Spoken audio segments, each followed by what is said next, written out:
I just want to talk about sort of my expectations before I went to Brazil. I had attended as head of the Health and Safety Committee of the New Zealand Olympic Games Committee.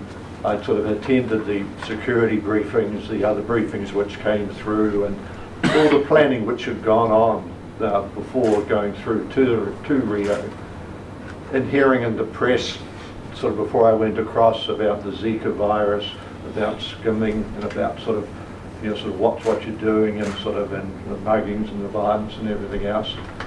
And our kids, for my wife and I, and our kids saying, Dad, make sure you look after Mum and everything else.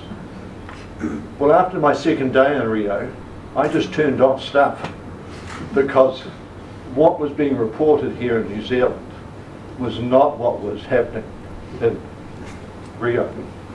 Just completely the opposite.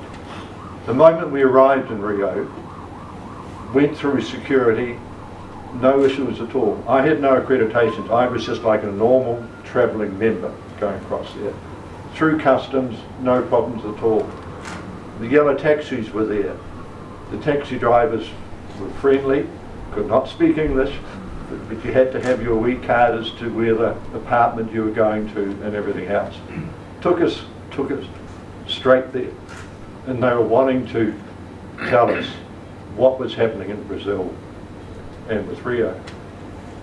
And we happened to be staying in an apartment right on the border between Copacabana Beach and Ipanema. And I just wish I was 40 years younger. It was sort of what was going on there. The first night we were there, we thought, what is happening here? When do these people close down? It was 4:30 in the morning, and they were still partying and going on that type of thing. But we never felt threatened. We never felt we could walk anywhere, and the people were just so hospitable in helping us. When you came out of the subway, if you looked at, maybe it was my grey hair, I'm not sure. When I came out of the subway with my wife and we sat there and we said, now, which way? There was always someone came up and said, can I help you?